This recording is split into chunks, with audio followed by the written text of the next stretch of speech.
This is the site of the 2014 Winter Olympics in Sochi, Russia. The vast road and rail links cost $10 billion to build and a further $1.2 billion every year since to maintain. But its enormous capacity is underutilised, and the stadiums are becoming white elephants, just like sporting venues in Cape Town, New Delhi, Rio and Beijing. Fast forward several years and a whole city has been built in the desert to host an international exhibition. For 6 months, Dubai has hosted Expo 2020, a global celebration of more than 190 countries, showcasing their innovations and cultures. And while there have been significant challenges in putting together this vast event during a pandemic, this sprawling site is set to become a city of the future.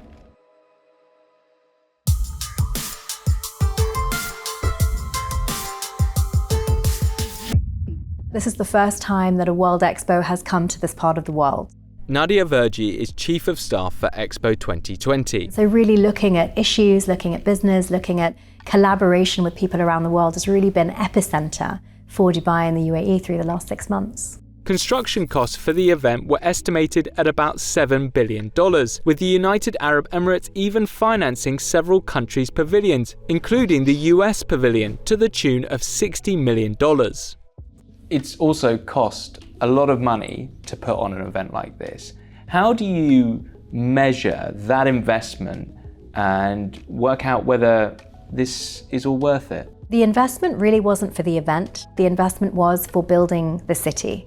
And so everything that we put in place was built for permanency. 80% of what we've built as Expo will remain, which is actually the majority of the permanent structures that we've put in place. Naturally, as we redesign the master plan for District 2020, some of that will change nature based also on the participation of the countries. District 2020, rebranded as Expo City Dubai in June 2022 after my visit, is the new residential and business hub taking over the Expo site. The district's designers wanted sustainability to sit at the heart of this community in the desert. Yet even with the long-term proposal, many of the multi-million-dollar pavilions will be torn down, but not all. Some countries' purpose-built pavilions are remaining here as part of District 2020. Luxembourg's sustainability-focused pavilion will stay here to continue to highlight the challenges around natural resources. The Expo's centrepiece, the Al Wasl Plaza, will remain as a staging venue, while the Sustainability Pavilion will become a children's and science centre. Other notable structures amongst the 123 buildings that will be repurposed include the Mobility Pavilion, which will be used to host temporary exhibitions. The UAE Pavilion will be a visitor attraction and cultural meeting place. Saudi Arabia's pavilion will continue to showcase green innovations across the region, while India's pavilion will be used to host engagements for the UAE's sizable Indian expat community. The Dubai Exhibition Centre will convert into office space. There are also plans to retain the water feature and Garden in the Sky, which were both big attractions during the Expo. We've offered every single country the option to stay, to talk about what they would want to see as the legacy of their own experience, whether they're companies or universities or industries that would like to use the facility that they've built to maintain a presence here. So this really continues to live and breathe the ethos of the Expo, but it will naturally graduate into its next phase, whatever that looks like.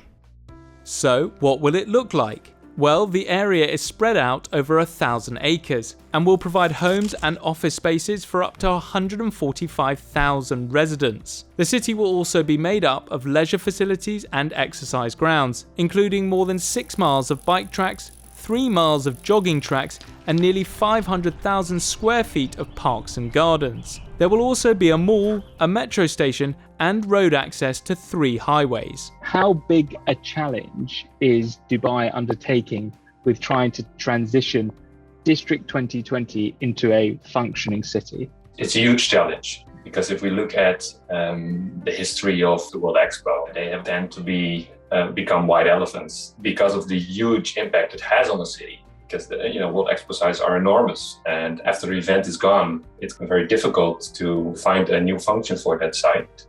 Tim van Velderhoven is an expert in urban planning. He's worked on large-scale infrastructure and transportation projects, such as the construction of the Abu Dhabi airport in the mid-2000s. What I like about Dubai, about this idea that the infrastructure is for a large amount already in place.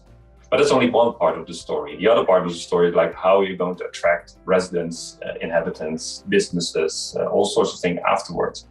And I think that's even a harder part than just making the infrastructure available. The planners of Expo City Dubai are hoping that modern technology and a focus on sustainability will be a big part of its attraction. It's supposed to become the world's largest city to have full 5G mobile coverage, and will be the UAE's first 15-minute city, which means anything a resident needs can be reached within a quarter of an hour on foot or by bike. It will also be the first community in the region to be WELL certified, a roadmap and rating system which aims to create public spaces that enhance our health and well-being. But there are concerns around the high temperatures in this part of the world and how appropriate it is to create a new city focused on walking and cycling in those conditions.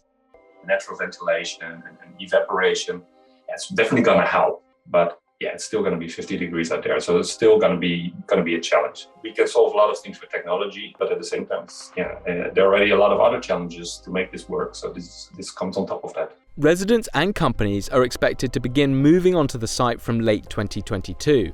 German tech conglomerate Siemens, for instance, plans to open a new office near the Al Wasl Dome, with a 250-strong workforce that includes engineers and researchers.